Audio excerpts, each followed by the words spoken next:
on a appuyé sur 3 thèmes. Appui à la gouvernance locale. Il était nécessaire, surtout dans le domaine de l'efficacité énergétique et des énergies renouvelables, d'accompagner, et c'est tout l'esprit de la régionalisation avancée, parce qu'il y a une volonté politique d'avoir les régions qui se prennent en main, mais il faut accompagner les régions pour cela. Donc il faut avoir les ressources humaines sur place, capables d'accompagner, de mettre en place ces politiques que nous voulons, que ce soit dans l'éclairage public, dans le bâtiment public, dans le transport en commun, dans la gestion des déchets, la valorisation de l'énergie des déchets. Tous ces thèmes sont pris en compte dans le programme GATINO, mais d'abord une gouvernance locale et des expertises locales. Deuxième point, le transfert de savoir-faire. C'est là le rôle de l'agence et qui s'appuie sur l'expérience de l'ADEME, qui s'appuie sur l'expérience de nos autres partenaires européens pour dire oui, il est nécessaire d'amener de l'expertise, il est nécessaire que cette expertise soit prise en compte au niveau régional. Troisième point, l'accès à l'information du citoyen. J'étais heureux d'entendre que l'homme est au centre. Oui, c'est tout à fait cela. Lorsqu'on a des programmes aujourd'hui, c'est que le citoyen, qui se plaint souvent d'une facture énergétique de plus en plus lourde, et elle sera probablement encore plus élevée demain. Mais j'aime bien comparer, parce que nous travaillons avec la coopération allemande et la coopération française. Je leur dis, oui, c'est vrai que l'électricité coûte beaucoup plus cher en Allemagne, mais les foyers ont la même facture, de part et d'autre. Ça veut dire qu'on peut avoir un juste prix de l'énergie, mais avec une bonne efficacité énergétique, on peut garder des factures acceptables pour le citoyen. Donc c'est ce schéma qu'on a mis en place, qu'on accompagne sur trois villes aujourd'hui, et je tiens à le dire ici, avec la région de Souss-Massa et avec la ville d'Agadir, il y a des choses concrètes qui se mettent en place, qui sont intéressantes. On en parlera dans la prochaine table ronde. Le dernier point, c'est finir avec un label, un peu comme le European Energy Awards, avoir le MENA Energy Awards, que nous tentons mettre en place. Voilà. En 2 mots, peut-être une réponse sur les aspects de gouvernance. J'étais ici même il y a 2 ans et on avait entendu quelques voix s'élever en disant finalement c'est très compliqué de traduire les politiques publiques centralisées, de les traduire en région, dans les communautés de communes. Il y a des progrès qui ont été faits dans ce domaine ? D'abord, le programme GATINO, comme je dis, c'est le premier axe, l'accompagnement de la gouvernance locale. C'est nos experts nationaux avec nos partenaires internationaux qui sont sur place avec les experts qu'on accompagne dans les régions, dans les villes. Et aujourd'hui, vous avez des responsables énergie dans les villes qui peuvent suivre l'éclairage public sérieusement, qui peuvent suivre l'économie, l'énergie consommée d'une ville. Donc c'est un volet important. Et c'était pour nous la base. Sans cela, n'importe quel projet, si on veut qu'il ait une durabilité, si on n'a pas mis ça en place, il n'y aura pas de durabilité. Donc c'était un volet très important. Il y a eu plusieurs ateliers, il y a beaucoup de formations, beaucoup de transferts de savoir-faire qui ont été réalisés avec les différents partenaires. Et notre objectif, bien sûr, c'est de généraliser tout cela demain. Il y aura besoin d'accompagner toutes les régions, parce qu'aujourd'hui, on commence à connaître GATINO. Beaucoup sont venus se plaindre parce qu'on a eu une vingtaine de dossiers, on n'a pu en prendre que 3 avec les moyens que nous avions. Mais on leur a dit, on le répète encore aujourd'hui, ce n'est que le début. Les 3, c'est Agadir, Oujda et Chaouane. Tout à fait. Hein? D'accord, donc nous sommes dans on a voulu prendre des villes de différentes régions, et des villes qui étaient bien avancées, mais des grandes villes. On ne voulait pas démarrer avec des grandes villes, parce que Rabat, lorsqu'on a eu EcoCity il n'y a pas longtemps à Nantes, mais juste après le sommet mondial des villes à Rabat, avec qui on a eu aussi un atelier sur l'énergie dans la ville, avec qui on a accompagné avec tous les partenaires.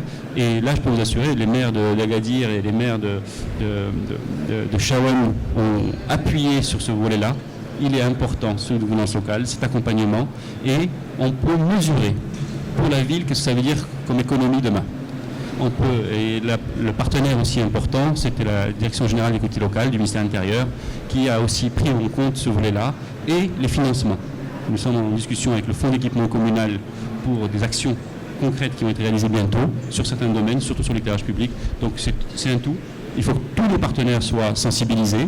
Ce n'est pas que la région, mais aussi au niveau central, au niveau de Rabat, de voir que les décideurs aient pris ça en compte aussi. Et on voit bien qu'effectivement les questions de gouvernance sont vraiment sont primordiales, sont très importantes. Michel Papalardo le disait tout à l'heure, humain, performance, gouvernance, modèle évolutif. Alors finalement, ce transfert de savoir-faire, Madame Papalardo, vers le Maroc, là on est au cœur de la coopération franco-marocaine, c'est bien sûr, c'est pas nouveau, mais c'est incarné par Vivapolis. On a quelques champions en France, dans tous les domaines, dans le domaine de l'eau, de l'air, des déchets, de l'efficacité énergétique. C'est ça le but du jeu, c'est de pouvoir faire en sorte que ces entreprises travaillent avec le Maroc dans une logique de gouvernance acceptée et déployée au Maroc. Alors c'est encore un peu plus que ça, parce que toutes ces entreprises dont vous venez de parler, elles travaillent déjà au Maroc. On a des échanges depuis très longtemps, elles connaissent très bien le Maroc, vous les connaissez très bien aussi. Là, l'idée, c'est de faire un pas en plus, c'est qu'elles travaillent ensemble au Maroc pour faire en sorte que cette vision globale qui est très, très claire derrière les sujets d'efficacité énergétique, mais qui va bien au-delà des sujets d'efficacité énergétique, que l'on soit capable réellement de travailler ensemble sur une ville. Quand on regarde aujourd'hui, j'étais hier à Shrafat par exemple, quand on se pose la question de comment on va développer la ville de Shrafat, il y a plein de questions qui se posent. Il y a des vrais sujets d'efficacité énergétique et d'énergie renouvelable avec des moyens, notamment un FASEP, donc une subvention française pour travailler sur ces sujets d'efficacité énergétique sur cette ville-là. Mais il y a plein d'autres sujets. Il y a comment on va arriver dans la ville, quelle mobilité on va mettre en place, comment on va répartir les activités, ne serait-ce que les activités commerciales, comment on fait que ce soit une vraie ville, et pas voilà, un truc qu'on aura fait sur le papier en ayant bien fait tout ce qu'il faut, mais que ça fonctionne réellement comme une ville, et que dans le temps, d'ailleurs, ça continue à le faire, parce qu'il y a tout un tas de questions très intéressantes de gouvernance qui se posent sur quand on finit de la construire, qui est-ce qui s'en occupe, comment elle est gérée. Voilà. Et c'est tout ça qu'il faut essayer d'anticiper, pas tout régler avant de commencer, parce que sinon on commence rien, mais qu'on arrive à travailler ensemble. Et alors clairement, du côté des Français et des entreprises françaises, on a aussi plein de choses à apprendre, et puis de toute façon à s'adapter, parce que c'est clair que les questions qu'on se pose aujourd'hui sur une ville marocaine, Shrafat, ou un quartier de Casablanca ou de Rabat, c'est pas exactement les mêmes questions qu'on va se poser en Chine ou qu'on va se poser en Suède, etc. Donc, mais c'est quand même les mêmes problèmes. Et c'est ça qui est vraiment très intéressant, c'est de constater qu'en fait on a exactement les mêmes questionnements. Bien sûr on va les régler différemment, ça c'est évident, mais c'est quand même les mêmes thématiques. Et nous, notre objectif avec Vivapolis, c'est de faire en sorte que les entreprises françaises apportent des solutions déjà un peu intégrées pour faciliter justement le travail qui est fait ensuite par les élus, parce que c'est d'abord les élus qui prennent des décisions. J'ai bien entendu la volonté politique, c'est ce que je mets derrière gouvernance forte en fait, pour ensuite prendre des décisions et puis les mener, et il faut beaucoup de temps pour le faire. C'est toujours très compliqué aussi d'assumer cette durée quand on crée quelque chose. Dominique Campana, j'aimerais qu'on passe quelques instants sur le modèle français, en tout cas qu'on comprenne un petit peu ce qu'on fait en France sur ces aspects.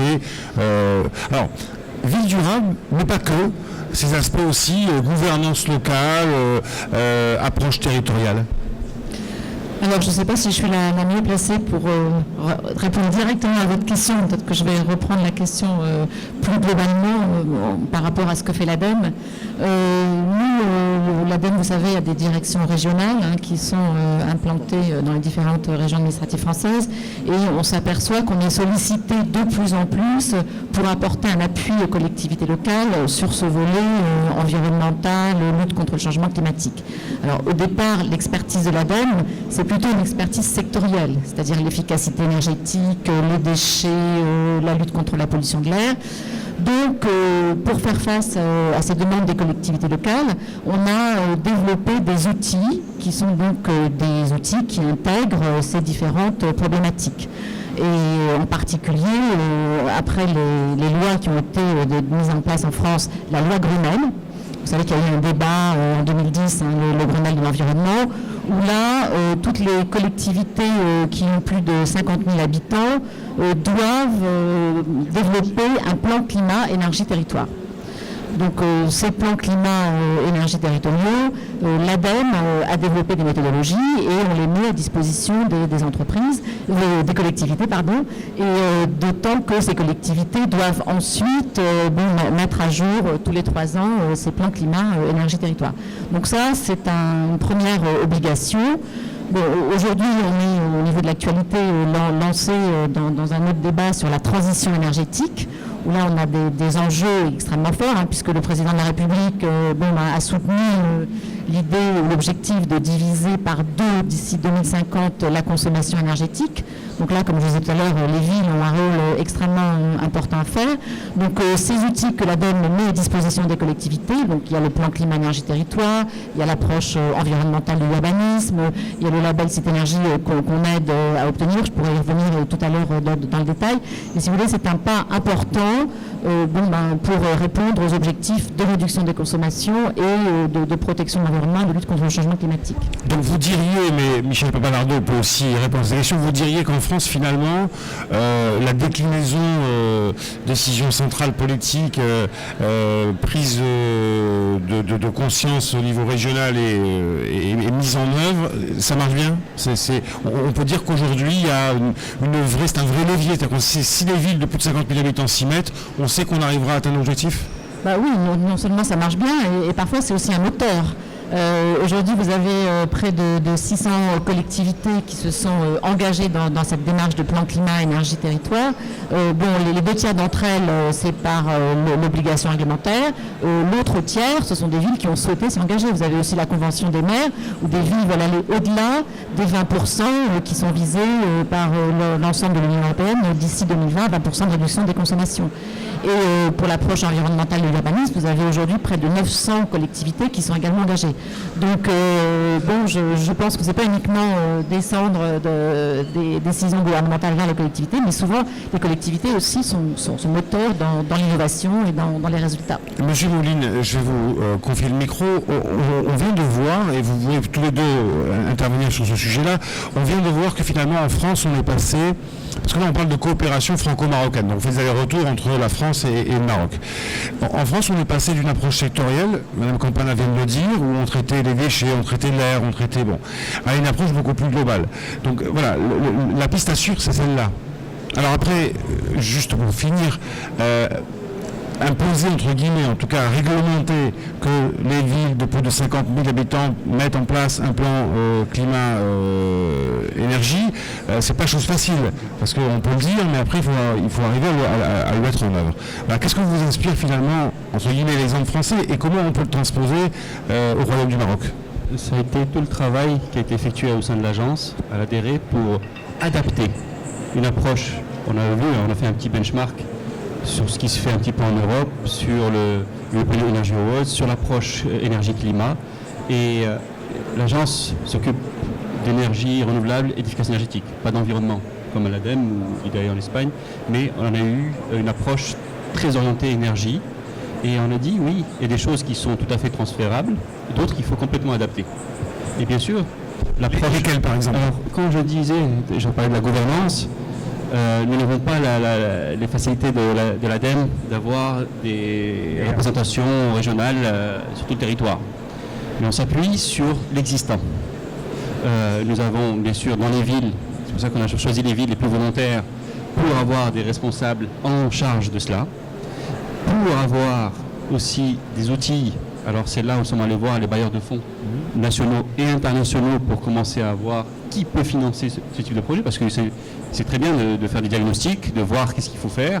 Ensuite, la ville dit, comment on peut financer ces projets, comment on peut avancer pour concrétiser certaines actions, comment on peut les mesurer par la suite. Donc c'est tout ça qui se met en place avec, donc je disais, ça c'est transférable, mais en adaptant au contexte, parce qu'il y a besoin de beaucoup plus de formation qu'en Europe, parfois, parce que le contexte est ce qu'il est, mais quand il y a la volonté, je le dis, je le répète, et je tiens à remercier les villes qui ont joué le jeu avec nous. Lorsqu'il y a une volonté, lorsqu'on voit les résultats, je vous assure que ça peut très rapidement faire tache d'huile. Et les problèmes qu'on peut rencontrer à droite et à gauche sur l'approche, parce qu'on a beaucoup réfléchi sur la partenariat public-privé pour un certain nombre de projets liés à l'économie de l'énergie. C'est pas toujours facile. Ça a pris parfois plus de 2 ans de travail pour essayer d'avoir des résultats concrets. On en discutera cet après-midi. Je crois que sur l'éclairage public, il y a des villes qui ont commencé à avoir quelques prémices de réalisation, mais c'est encore pas toujours facile. Hein. Donc c'est vrai qu'il y a beaucoup de barrières. On teste un petit peu, et ça c'est l'esprit de la coopération maroco-française. On a eu beaucoup de projets depuis une vingtaine d'années, où on a fait plusieurs projets pilotes pour voir laquelle peut s'adapter au contexte de notre pays, et qui soit ensuite, et je tiens à le répéter ici, transférable. Et c'est là où, lorsque le président de la République française était ici, nous avons parlé de colocalisation, pour demain, des projets ensemble qu'on pourrait mener en Afrique. Parce que l'expérience que nous avons eue sur certains types de projets pour l'éducation rurale décentralisée, pour certains types d'applications, ont eu la même approche depuis 20 ans. Hein. Je veux dire que la coopération maroco-française, elle est historique. Et l'approche réussie dans le domaine de l'éducation rurale décentralisée, on la reprend pour tous les autres axes, que ce soit l'éclairage public, que ce soit le transport en commun, que ce soit la gestion de déchets, pour voir quels sont les projets pilotes. On n'a pas toutes les réponses. On a envie des projets pilotes et on voit la méthodologie. La méthodologie est aussi importante que la technologie. Si vous n'avez pas la bonne méthodologie, vous pouvez avoir la meilleure technologie, ça ne fonctionnera pas. Donc c'est un volet très important et c'est cette approche que nous avons eue. À la ville du Rhône, on a vu un petit peu un instant, si vous étiez là, que les problèmes de gouvernance restaient quand même au centre des préoccupations. L'exemple français montre qu'à partir d'une politique publique volontariste, on arrive à décliner, notamment avec les plans climat-énergie dans les villes de plus de 50 000 habitants en France, à décliner des politiques nationales au niveau territorial. On a vu que ce n'était pas aussi simple au Maroc, mais à partir de toutes les initiatives qui ont été menées depuis ces 20 dernières années, on se rend compte qu'aujourd'hui, les communes, les régions sont demandeuses d'initiatives, d'accompagnement, de méthodologies pour mettre en place soit des actions liées à l'efficacité énergétique, à la qualité de l'air, à la gestion des déchets, à la construction des bâtiments.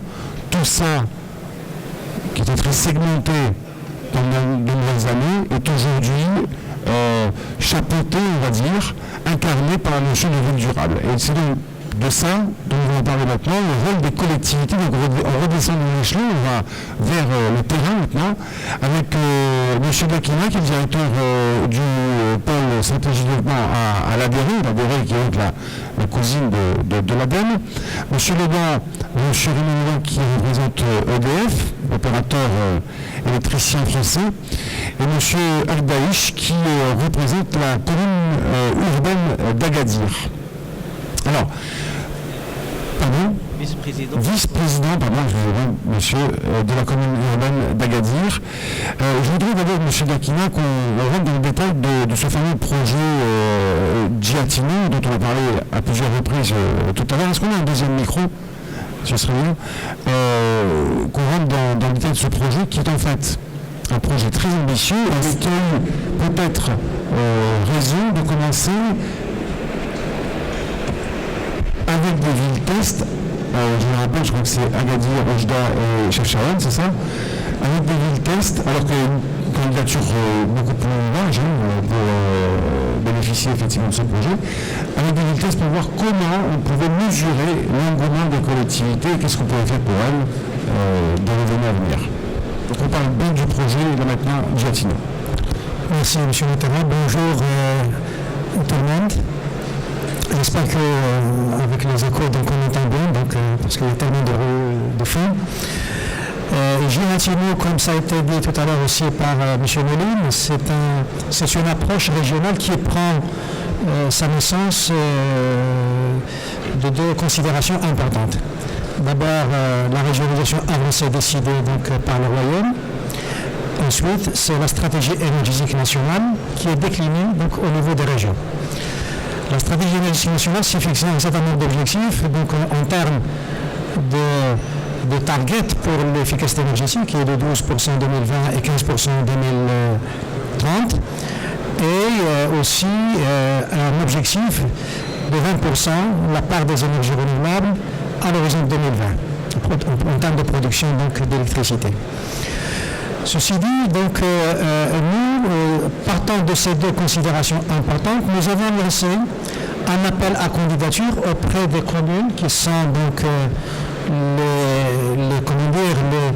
les chevilles ouvrières et les cibles les plus importantes en termes d'opérationnalisation de telles stratégies, soit au niveau de la régionalisation ou au niveau donc, de l'énergétique nationale. Et nous avons donc lancé le processus d'appel à candidature et donc fin 2012, c'était en novembre 2012, donc il y a presque une année aujourd'hui. Et bien sûr, sur la base d'un certain nombre de critères dont la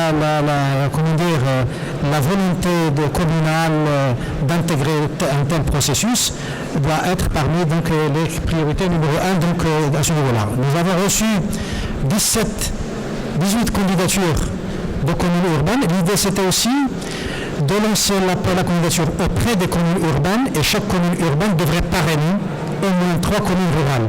Et comme ça, au niveau d'une région, il y a des communes urbaines selon des critères de classement bien définis et qui sont parrainés aussi, qui parrainent aussi derrière eux des communes rurales pour essayer donc de favoriser ce transfert donc, et ces synergies au niveau des territoires. Monsieur Vakina, permettez-moi de vous couper quelques secondes. On est bien là dans l'amorce de la ville durable. On rentre par le prisme de l'efficacité énergétique.